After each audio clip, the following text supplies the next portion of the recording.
Hello friends, आपका स्वागत है आपके अपने YouTube channel A to Z NCERT facts में। तो आज हमारा जो टॉपिक है वो हमारा रेलवे एनटीपीसी में जो हमारा 40 क्वेश्चन आता है जीके का, उसी का सीरीज का हमारा अगला वीडियो है। और यह वीडियो इस क्रम में 19वां वीडियो होता है। बाकी जो 18 वीडियो आपको 1 से 18 तक चैनल के प्लेलिस्ट में मिल जाएंगे, जो कि आरआरबी जीके प्रीवियस ईयर के नाम से आपको मिलेंगे।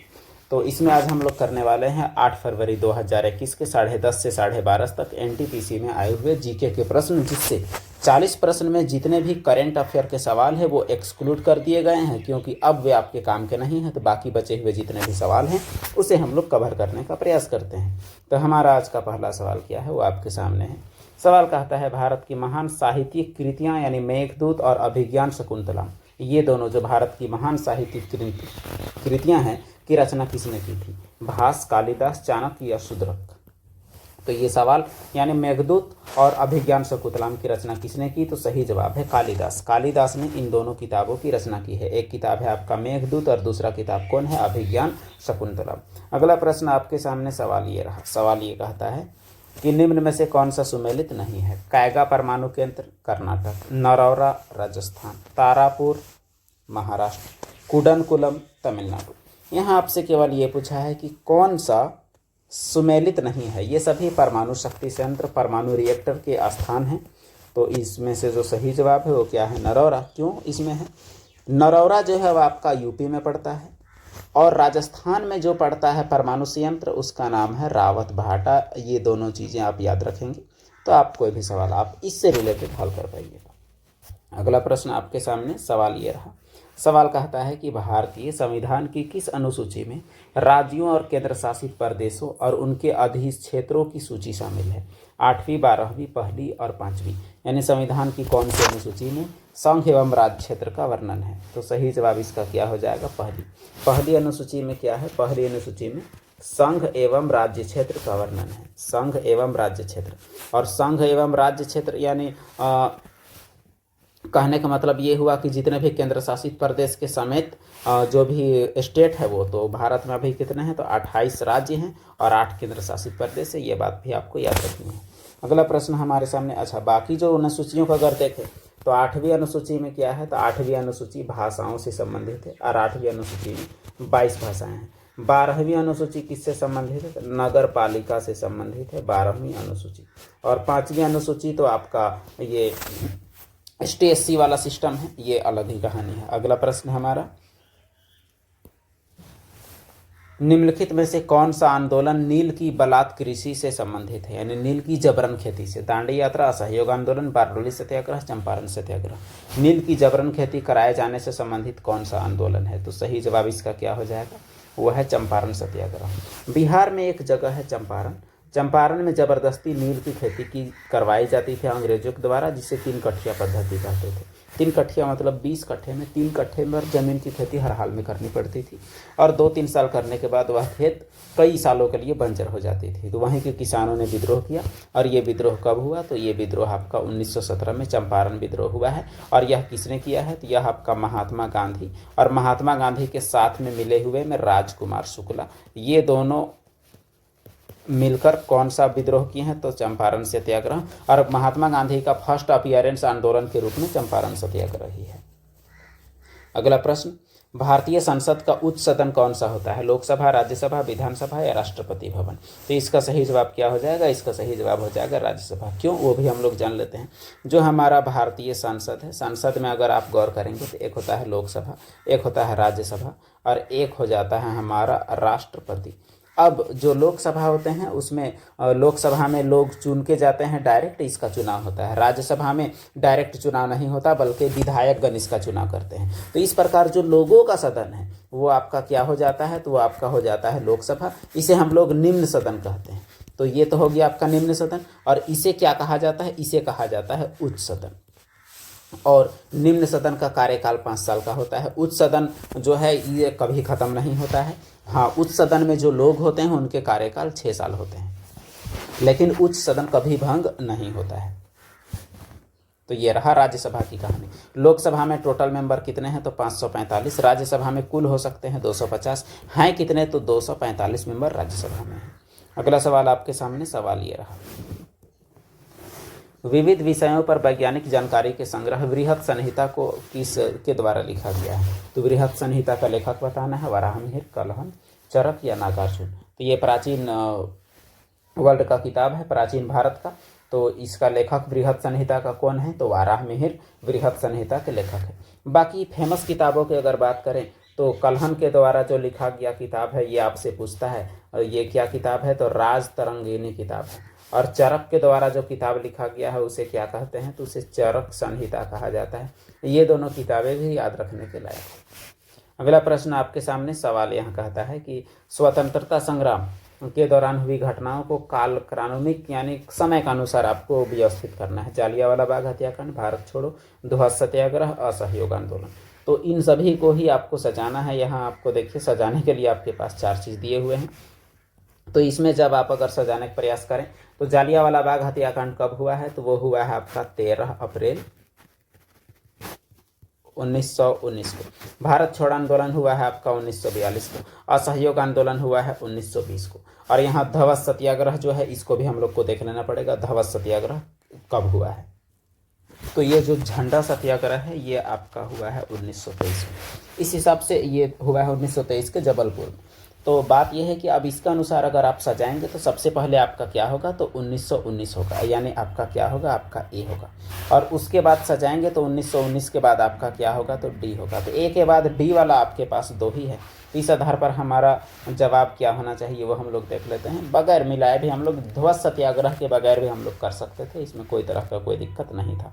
उसके बाद आपका सी और अंतिम में आपका क्या है? तो अंतिम में भारत छोड़ो आंदोलन बी है। तो ए के बाद डी और उसके बाद आपका क्या है? तो ए के बाद डी के बाद सी और फिर बी आपका हो जाएगा इसका राइट काल क्रमानुसार। अगला प्रश्न आपके सामने ये रहा सवाल कहता है कि नियाग्रा फॉल्स किस किस देश की सीमा के बीच स्थित है? Canada, USA, France, Germany, Mexico, Guatemala, USA, Mexico. तो यह स्थित जो है एग्जैक्टली वो आपका कनाडा और यूएसए के बीच में स्थित है। कनाडा यूएसए के बीच का जो बॉर्डर लाइन है उसको आपको भी पता है, उसे हम लोग 49वीं डिग्री समांतर रेखा के नाम से भी जानते हैं। यह एक अक्षांश। अगला सवाल आपके सामने सवाल है, प्रसिद्ध पुस्तक इग्नाइटेड माइंड्स के लेखक का नाम बताइए। एपीजे अब्दुल कलाम, चेतन भगत, रॉबिन शर्मा या झुम्पा लाहिड़ी। तो इसका जो सही जवाब है इग्नाइटेड माइंड, इसके लेखक है एपीजे अब्दुल कलाम, जिन्हें भारत के मिसाइल मैन के रूप में जाना जाता है। अगला सवाल, फल आम का वैज्ञानिक नाम क्या है? सोलनम ट्यूब्रोसम या मूसा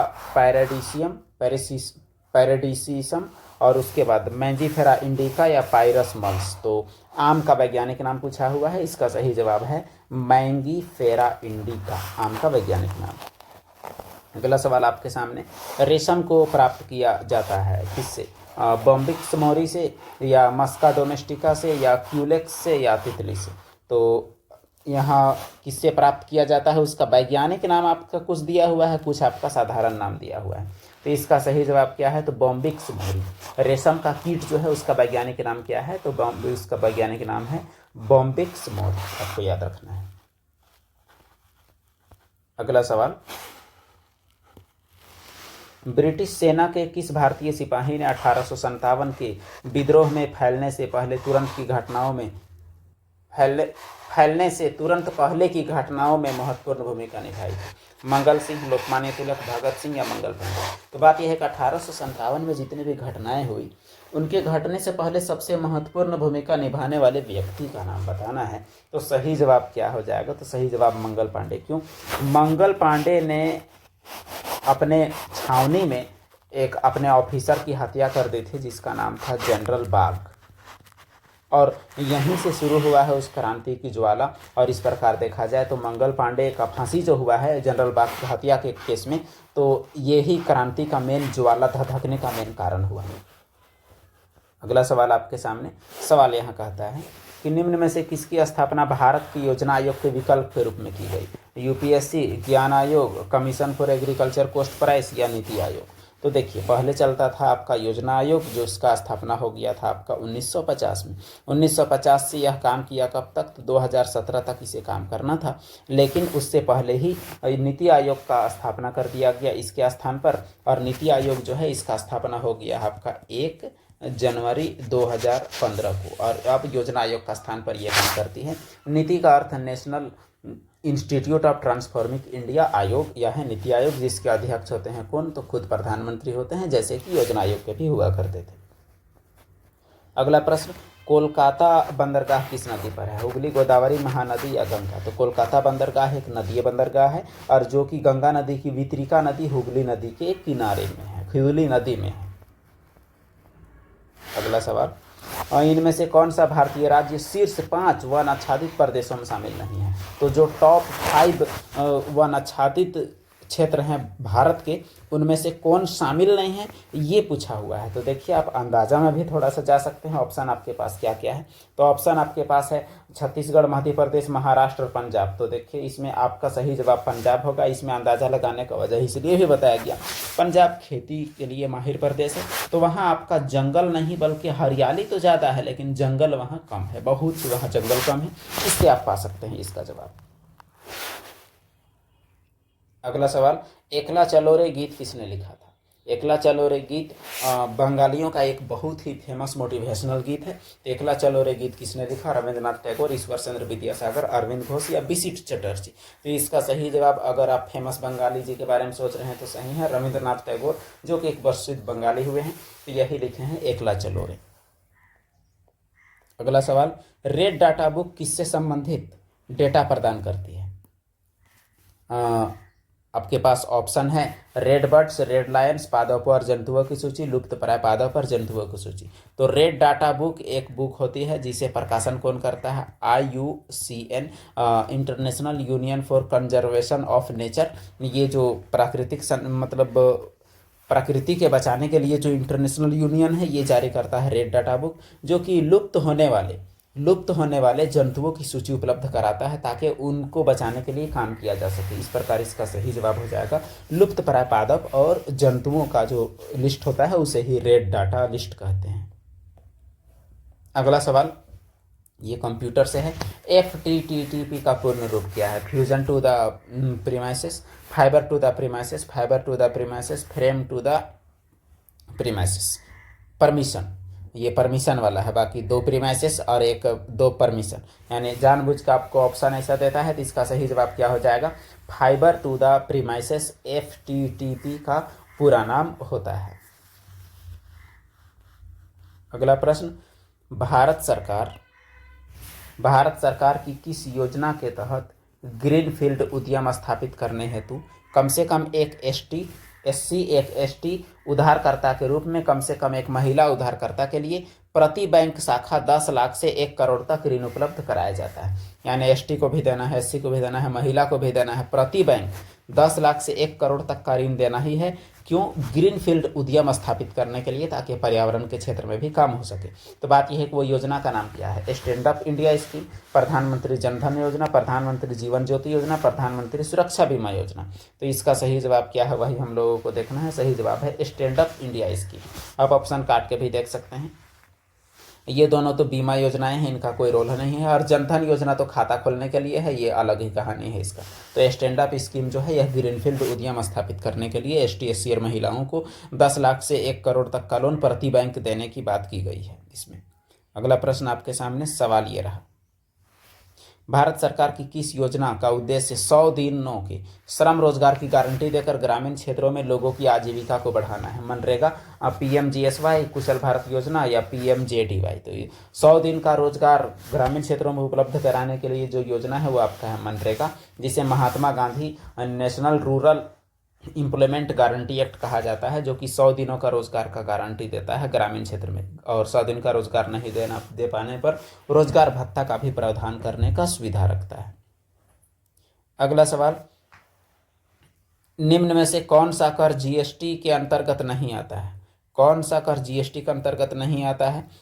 वैट, स्टाम्प शुल्क, केंद्रीय उत्पाद शुल्क या मनोरंजन शुल्क? तो इसका सही जवाब क्या हो जाएगा वो हम लोग देखते हैं। GST आपका गुड्स एंड सर्विस टैक्स होता है, तो GST के तहत नहीं आने वाला जो टैक्स है वो आपका स्टाम्प शुल्क है। स्टाम्प ड्यूटी एक अलग प्रकार का टैक्स है। बाकी जो आपका वैट है, वैल्यू एडेड टैक्स, और केंद्रीय उत्पाद शुल्क, मनोरंजन शुल्क, इन सभी टैक्स, बहुत सारे टैक्सों को मिला के क्या बनाया गया है?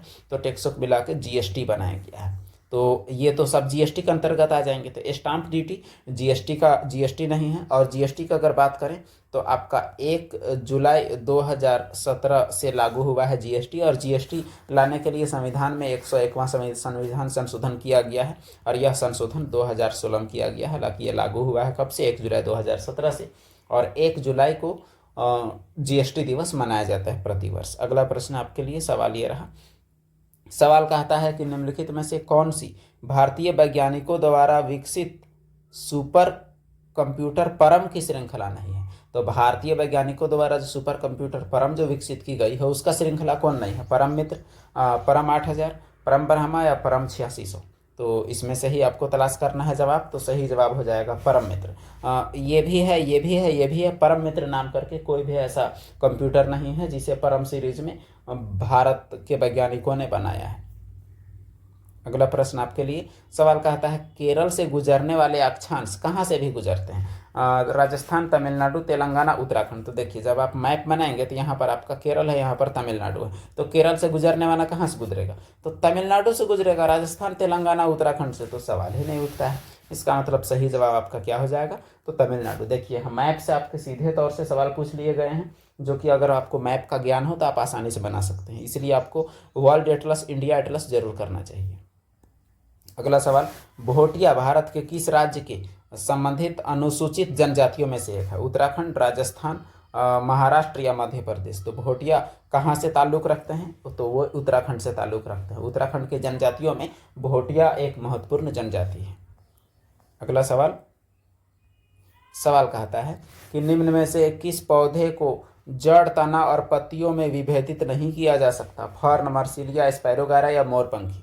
तो जो अविकसित पौधे होते हैं उन्हें ही जड़, पत्ती और तना में ये नहीं कर सकते, बांट नहीं सकते। और वो पौधा क्या है? तो स्पाइरोगारा है। स्पाइरोगारा एक बहुत ही कम विकसित पौधा होता है, जो कि जिसमें आपका तना, जड़, पत्ती ऐसा विभेदन इसमें नहीं होता है, केवल प्रकाश संश्लेषण होता है। अगला सवाल संचार से संबंधित, ऑप्टिकल डिस्ट्रीब्यूशन नेटवर्क क्या है? ऑप्टिकल डिवाइस है जिसके माध्यम से सिग्नल का वितरण नहीं किया जाता, या फिजिकल फाइबर और ऑप्टिकल डिवाइस जिसके माध्यम से सिग्नल को दूर संचार नेटवर्क में उपयोगकर्ता तक वितरित किया जाता है, या फिजिकल फाइबर है जिसके माध्यम से सिग्नल को इलेक्ट्रॉनिक सर्किट में उपयोगकर्ताओं तक वितरित किया जाता है, या फिजिकल फाइबर है जिनके माध्यम से सिग्नल को दूर संचार नेटवर्क में उपयोगकर्ताओं तक वितरित किया जाता है। ऑप्शन तो काफ़ी कंफ्यूजिंग है सब।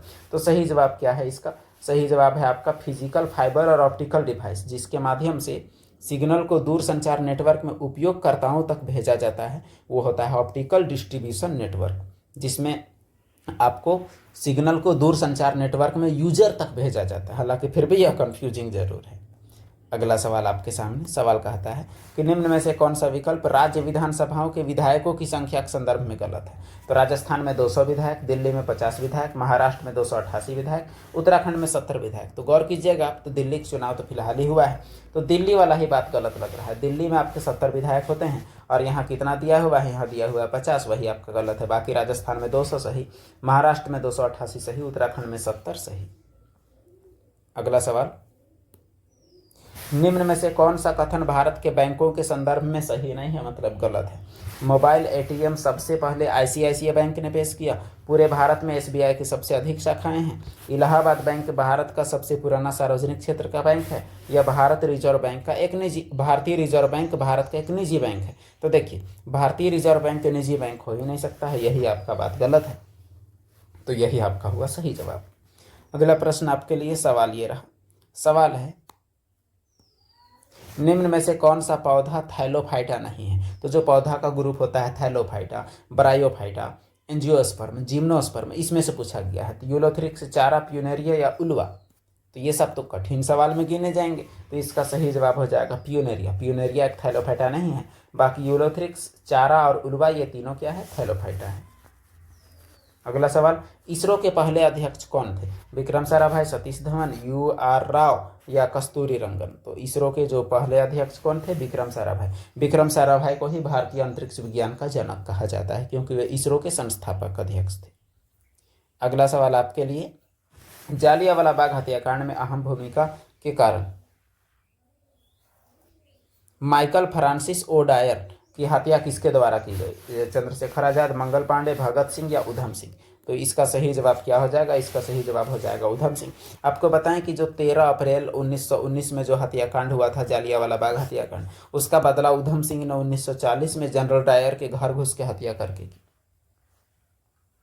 अगला सवाल है आपके लिए, सवाल यह रहा, निम्न में से कौन सा दक्षिण अमेरिकी देश स्थलरुद्ध देश है, यानी कौन सा साउथ अमेरिकन देश स्थलरुद्ध है, पेरू, पराग्वे, अर्जेंटीना या ब्राजील। तो इसे तो हम लोगों को मैप में देखना था एक बार, तो चलिए मैप में भी हम लोग देख लेंगे, उसके बाद ही हम लोग डिसाइड करते हैं इसका सही जवाब क्या होगा। तो साउथ अमेरिका का ये मैप है, यहाँ आप देखिएगा स्थल रुद्ध देश तो कौन कौन से है, गौर कीजिएगा। तो यहाँ गौर करने पर पता चलेगा कि देखिए ये स्थल रुद्ध नहीं है, ये सब कोई स्थल रुद्ध नहीं है, ये सब कोई सब किनारे किनारे में है। तो बोलीविया और पराग्वे ये दोनों स्थल रुद्ध हैं। देखिए ये रहा बोलीविया और पराग्वे। आप देखते हैं वहाँ ऑप्शन में क्या है, तो आपके पास ऑप्शन में पराग्वे जरूर है, इसका मतलब ये जवाब आपका हो सकता है स्थल रुद्ध देश। और एक देश आपका हो सकता था कौन सा, तो बोलीविया। ये चीज़ अगर आपको याद रहेगा तो फिर आराम से दूसरा ऑप्शन में रहे तो आप बना पाएंगे। अगला प्रश्न, सवाल ये रहा क्वेश्चन नंबर 85 यहाँ के लिए, और बाकी हमारा क्वेश्चन ऐसे अगर कहिएगा तो आपका क्वेश्चन 33वां सवाल है। सवाल है, निम्न में से किस संगठन का मुख्यालय सुमेलित नहीं है, यूनिसेफ न्यूयॉर्क, ओपेक ज्यूरिख, विश्व बैंक वाशिंगटन, नाटो का ब्रुसेल्स। तो देखिए संयुक्त राष्ट्र के या फिर बाकी अन्य अंतर्राष्ट्रीय संगठनों से सवाल पूछ लिए जाते हैं। तो ओपेक का जो मुख्यालय है वो आपका ऑस्ट्रिया का राजधानी वियना में है। यही तो बात आपका गलत है, इसीलिए यही सुमेलित नहीं है। इस प्रकार हमारा जितना भी प्रश्न आज का हम लोग कर सकते थे इस सीरीज से, वो हम लोग प्रश्न कर लिए, जो कि आपको रेलवे के एग्जाम में 40 में 40 लाने में मदद करेंगे। तो इस शिफ्ट में 7 करेंट अफेयर के सवाल देखे गए, इसीलिए आपका 33 क्वेश्चन ही हुआ। बाकी हर एक शिफ्ट का हमारा जितना भी सवाल होता है वो हम लोग हल करने का प्रयास करते हैं आपके लिए, और उसका एक्सप्लेनेशन देने का प्रयास करते हैं। तो चलिए, वीडियो देखने के लिए धन्यवाद। बाकी लोगों तक भी शेयर करें और वीडियो को एक लाइक करें। फिर मिलते हैं हम लोग एक अगले वीडियो में।